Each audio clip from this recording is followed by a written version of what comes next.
Perfect. Thank you.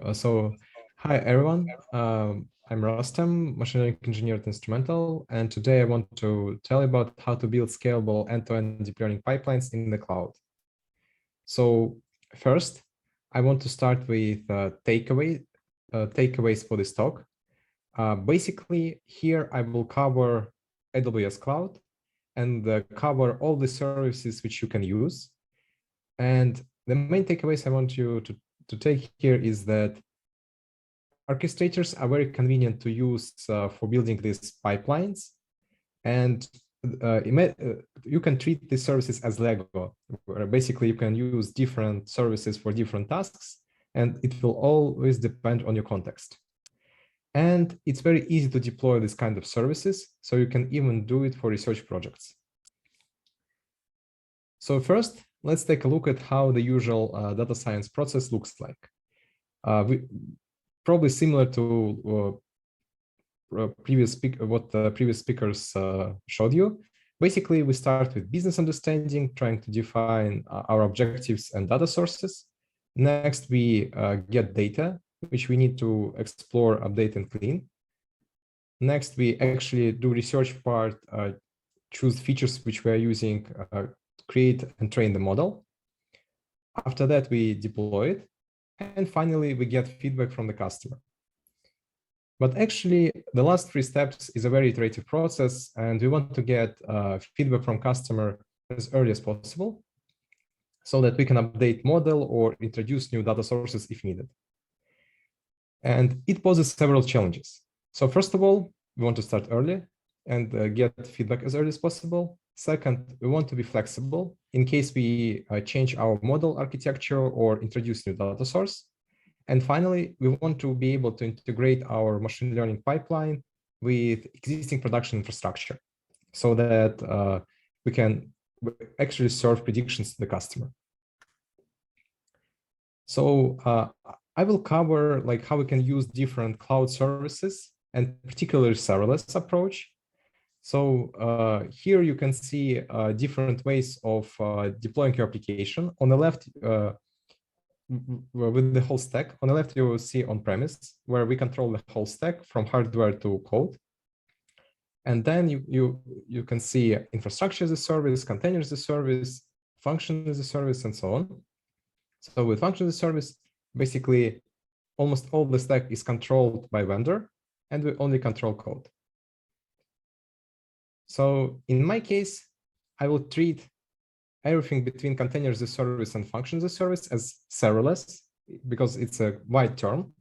But in short, it's basically the meaning that you don't have to operate your cluster, and you can only think about code and application logic. So in our case, it would mean that there is some on-demand cluster worker or service, which will scale based on your consumption. There are no upfront costs. You have pay-as-you-go pricing and no payment for idle time. Low operational support. You can define the whole infrastructure as in IAC or infrastructure as code. And there are built-in service integrations, meaning you can integrate the services with other production services. So why would we use serverless for building the pipeline? Because there is low operational support and no upfront costs, it's very easy to start. Because it's defined as code and there are integrations, it's a very flexible infrastructure, so it's very easy to make any changes. And because it's scalable and has integrations, it's very integratable with production infrastructure. So you can easily integrate it and start serving predictions to your customers.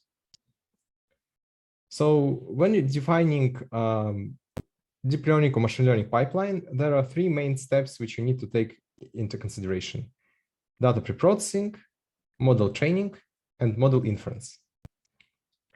So first is data preprocessing.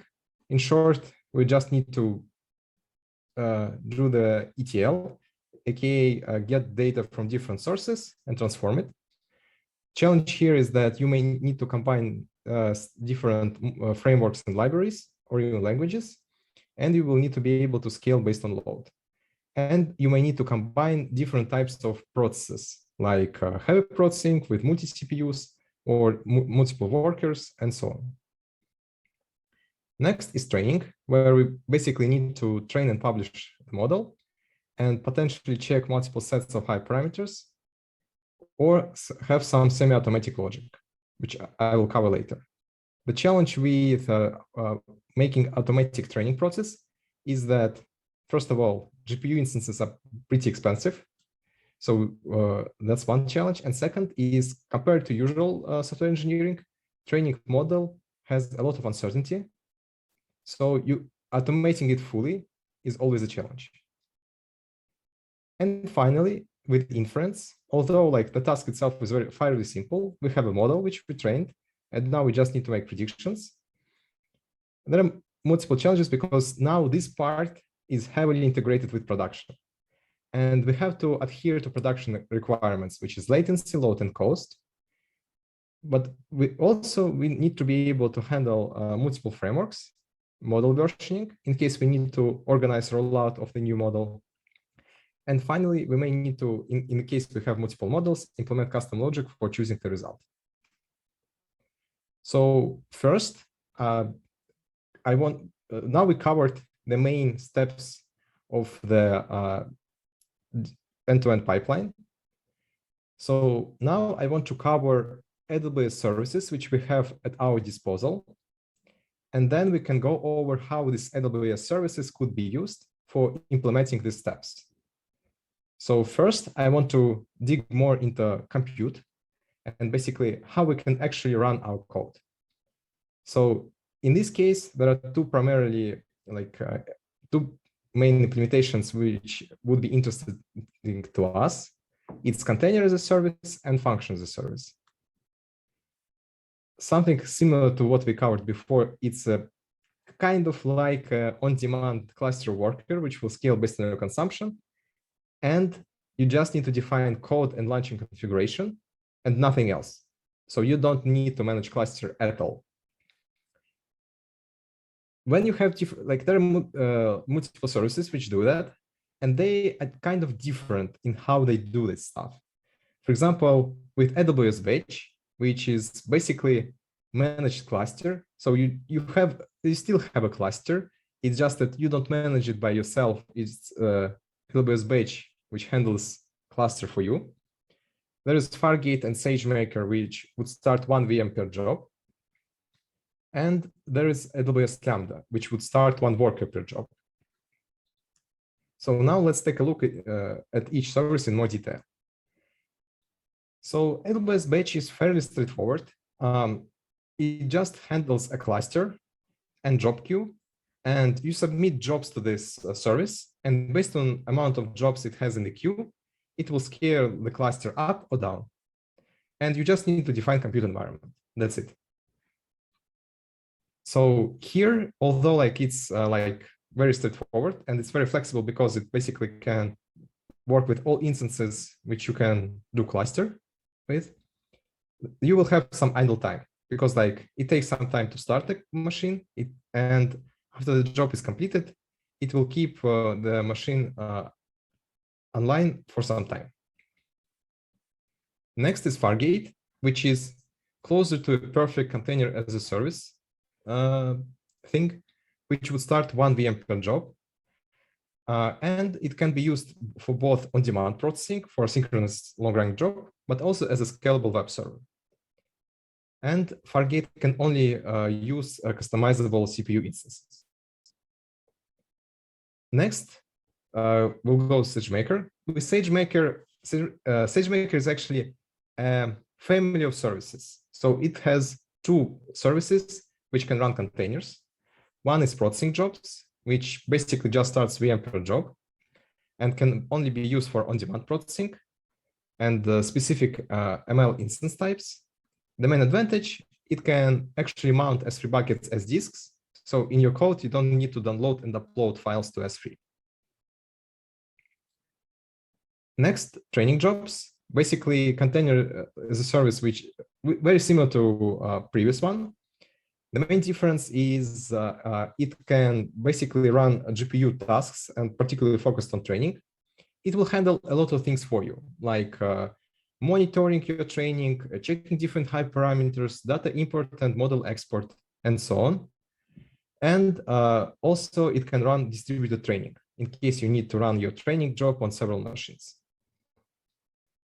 So if we gather all different like services which I mentioned together, from Lambda to Batch, we can see this like a spectrum. So Lambda will be the most scalable one. It has like the fastest startup time. It has pricing per 1 millisecond. It's very scalable, but it has a lot of limitations. Not more than 15 minutes, not more than 15 gigabytes of RAM, and so on. SageMaker and Fargate, more like containers as a service, where they have less limitations, more flexibility, more suitable for long-running jobs, but they also have a slower startup time.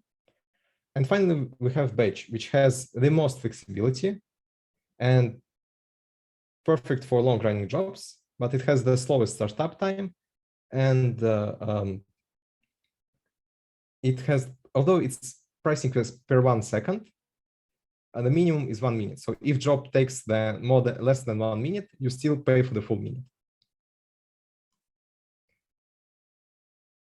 So currently we're covering like just using this kind of high-level services for compute, but here I also want to cover usage of CPU and GPU for machine learning tasks. And the thing here is that we all know that like, okay, we need to use GPU for training, but like if we need to train deep learning models, but let's say for inference, like, and if we consider inference, there are multiple avenues or like axis of comparison. So it's not only like speed itself, it's about how much can we scale and what's the cost per one inference, which affects our decision about which computer we want to use for inference. And here you can see a table. Basically, it's a benchmark of running the same model, Inception V, on different types of instances. Some of them are CPU, some of them GPU. So basically it has Lambda, 2 CPU instances, GPU instances, and inferential one, which is specific instance developed by AWS for using, which is used to make predictions. And it uses a specific chip designed by AWS. So a couple of things which I want to cover here. Although like there are a lot of numbers, one thing which I want to highlight. First, CPU has the slowest inference time. That's expected. We can see that like specialized GPU instances run a lot faster. But the interesting part here, if we consider the cost per 1 million predictions, it's not very clear which one is better, because even though like CPU is slower, the instance is cheaper, so the inference is cheaper as well. So if you want to have the cheapest inference, like it may not necessarily be the P2 or P3 instance. It can be either be CPU one or inferential. But another thing here is that if you have some instance, you need to keep it online for the whole month if you need to run some inferences. And that poses a challenge that like, even like if you don't need this instance for the whole month, you still pay for it. And you may have a lot of idle time. And here you can see that for the same price of keeping the one server up for a month, we can get some number of Lambda predictions. And from this perspective, meaning that, for example, if you need to make less than 1 million predictions per month, Lambda would be the cheapest solution, because you won't have any idle time. So if we dig more into it and look, okay, I want to run CPU. So which services can I use? And for the same compute, what will be the difference in pricing? So here we can see for the same compute, comparing Lambda, Fargate, and Batch, Lambda per hour will be almost 3 times more expensive than Batch or Fargate. And that's expected because with Lambda, we'll have 0 idle time and pricing per 1 millisecond, something we won't have with Fargate or Batch. And that's something which we need to keep in mind. So for long-running jobs, Batch and Fargate will outperform Lambda, but for very short jobs, Lambda will outperform Fargate and Batch. For GPU, the same thing. We have, although like we have same compute on SageMaker side and Batch side, and SageMaker is more expensive, SageMaker will have very minimal idle time, and Batch may have large idle time due to how it scales the cluster. So it's something which we need to keep in mind as well. So now I want to take a step back and kind of like consider, okay, now we have compute. So the usual way of writing deep learning application would be, okay, we run deep learning application on one machine. From data gathering to training, the final model. But actually, it could be that different parts of your training process require different types of compute. So actually, like we don't need GPU for everything. We only need GPU for the training part. So in this case, we could use different compute for different steps because it's more suitable and more efficient. And it could be a way like of saying like, okay, we want to minimize GPU idle time. So we can use compute, which I mentioned before, to construct these steps, but we need some sort of glue to organize them all together. So to do it, we will have to use some sort of connectors, which would be like our platform as a service thing. So in my case, I will cover cloud native orchestrators. There are other ways to connect services, including REST API requests or queues. But for complex jobs like training, orchestrators usually have the most flexibility. They work really best with connecting different types of compute together. They have central monitoring, logging, and tracing, which makes it a lot easier to troubleshoot your training process. And they scale on demand. There is an asterisk, which I'll cover later. So I want to cover several ways how you can approach this challenge using AWS services. So first service is AWS Functions. It's basically have graph-based workflow where each node could be different compute. For example, Fargate, SageMaker, Lambda, or Batch. And it can even use a lot of other AWS, like 200 services. You can add a lot of custom logic, for example, custom error handling. You can have parallel steps executing at the same time. You can have branching depending on some value, or you can have a loop. And it scales based on like how much you needed to scale. So it has pay-as-you-go system. Next is SageMaker Pipelines, which is also under the SageMaker umbrella service. So it's very similar in a way that it's it's not a graph-based workflow, it's a DAG-based workflow, meaning that it cannot go like into the full loop compared to step functions. But like it still can use a lot of existing compute like SageMaker and Lambda, but cannot use Fargate or Batch. It can have, the main advantage is that it has a lot of additional machine learning related features, like logic for custom error handling, data lineage tracking, where, for example, you can track versions of your data which is used in pipeline. Or you can add something like custom step for human review and approval of the model in case you need it. It's free in the way that you don't pay for pipelines themselves. You only pay for compute because here you have to use SageMaker. And finally, there is a final option is to use managed Apache Airflow, also a DAG-based workflow. The main advantage here, but it's basically hosted Airflow. So everything which can work with Airflow, with plugins, and there are a lot of things which can work with Airflow, it can support it. So it has the highest flexibility. The problem is it doesn't scale automatically. and it's not full pay-as-you-go system. You still have to pay per instance time. So if we look at all of them together, Airflow is usually the option if you have to run something locally and you need to port it in the cloud, and you want to be less cloud native and more independent, and like in case you want to move to a different cloud or something like this. SageMaker Pipelines is the best for research and semi-production workflows because it's very easy to start with it, but it basically less flexible in terms of using other production services. And finally, step functions, which is like fully cloud native solution, which can be easily integrated with other services. So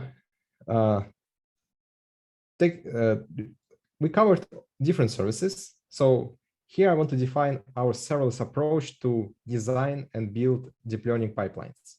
So we will use AWS Lambda for short parallel processing, Batch for heavy parallel and GPU training jobs, SageMaker for GPU training jobs and distributed training, Fargate for long-running CPU processing, and we will use step functions to organize this workflow together. So now let's take a look at how each step of end-to-end pipeline could be organized using these services. So first with SageMaker, it's fairly straightforward. We just use step functions, and one step could be SageMaker, then another step could be scalable processing. So in case we have like 100 tasks which we need to process in parallel, for example, we need to process 100 images. Alternative to it would be using something like Batch Fargate. The main difference here is we will need to organize input and output of data via S3, which would be different with SageMaker because it can mount buckets. So where it would work. So if you have peak loads, it will scale very well because it's serverless. If you have some custom logic, it would be flexible as well because orchestrators can have a lot of different branching, parallel executions, and so on. And if you want to have something like customizable pipeline and you have to deal with different services or different frameworks and languages, where it wouldn't work. So if you need to run synchronous data processing workflows, calling AWS Lambda or cluster would be easier. If you have low CPU or RAM consuming workflow and you want to optimize cost, then using SQS with Lambda would be a cheaper solution. So here is a link to a repository which you can check and see how you can deploy all. It has examples of deploying all these patterns which I mentioned in one go in your AWS account. And you can play with it and see, change Docker images with your Docker images and see how it works together. Next is training.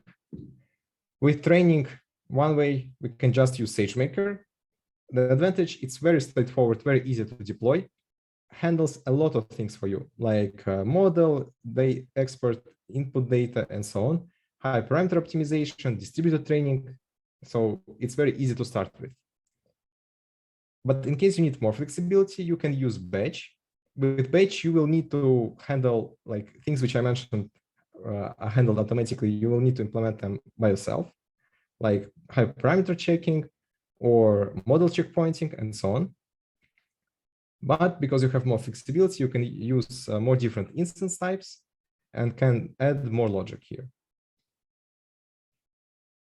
Additional thing which you can use if you need to really minimize your GPU cost is that you can use external GPU.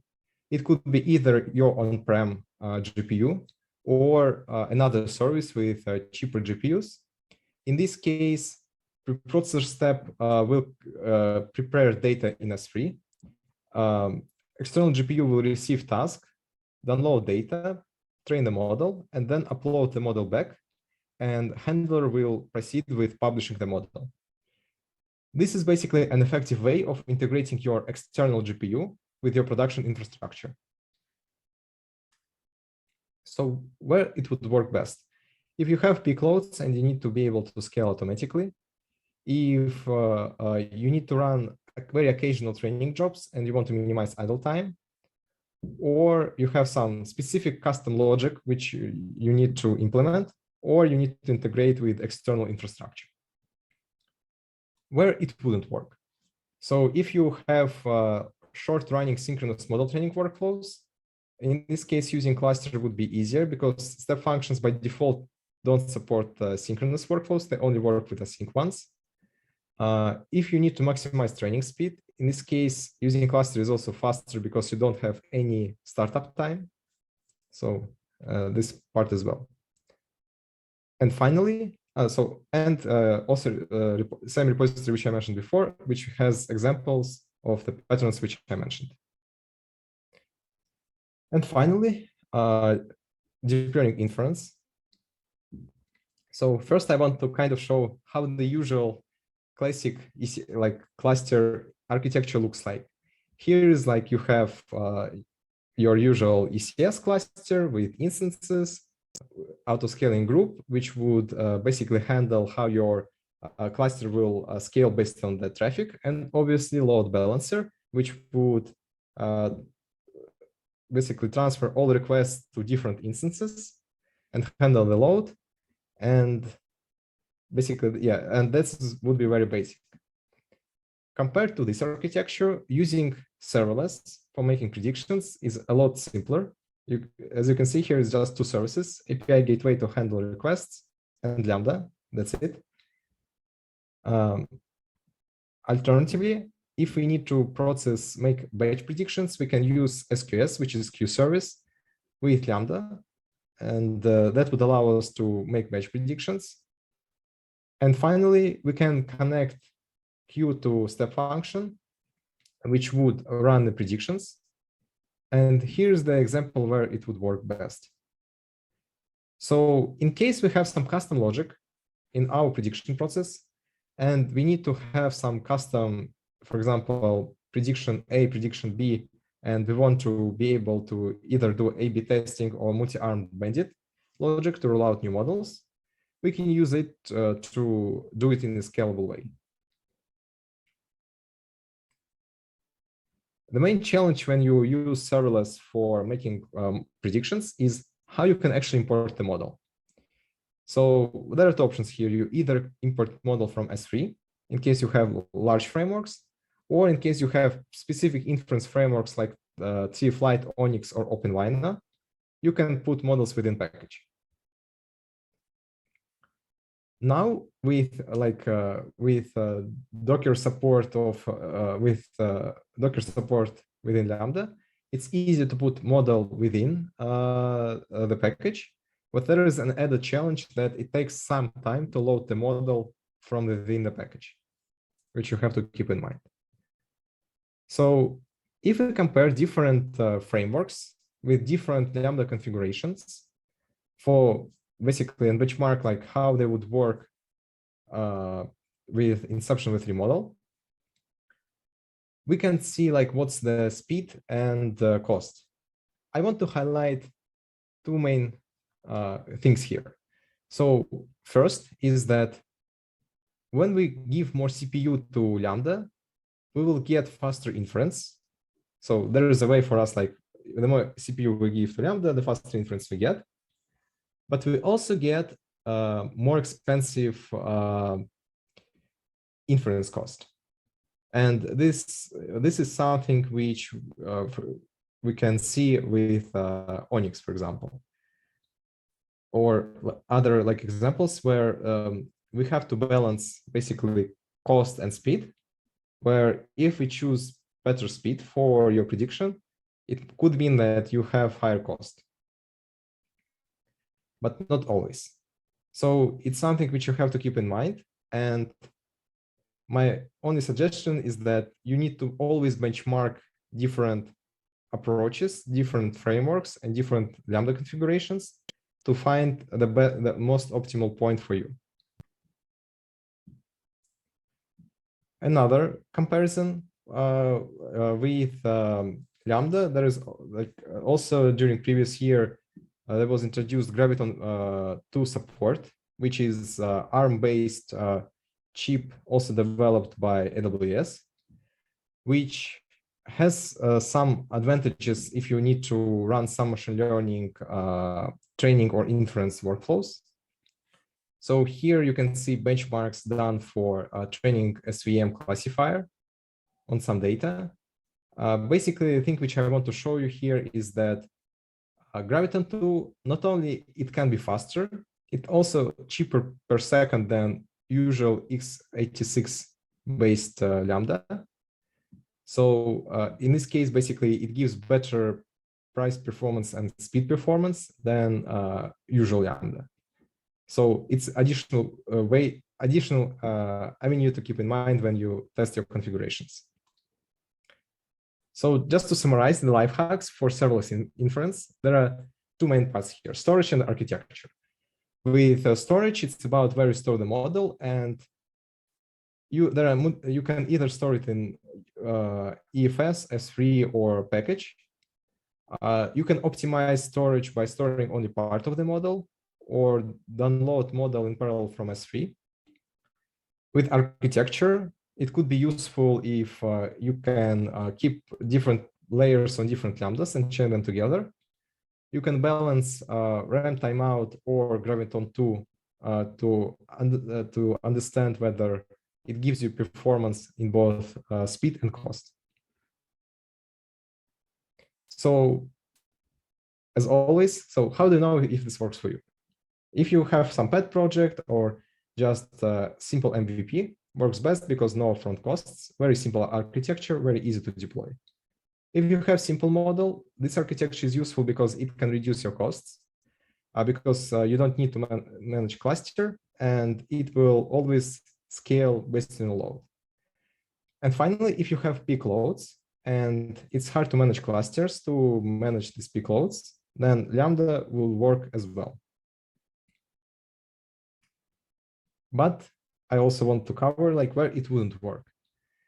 If you have to have real-time response and you need to squeeze speed as much as possible, or your prediction requires a lot of data or processing power, for example, with natural language processing models like GPT, or you need to handle a large number of requests. As you remember, during our benchmark in the beginning, let's say more than 10 million, 20 million, 30 million per month.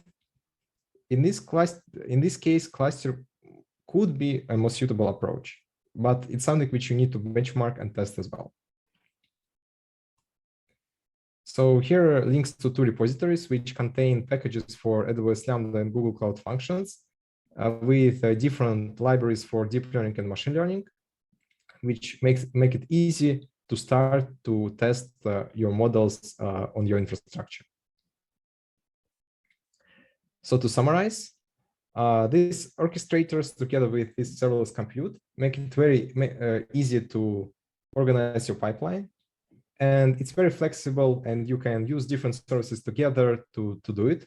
And it will depend on your context, which combination of services will give you the best performance. And it's very easy to start with it, and you can even start doing it for your research project.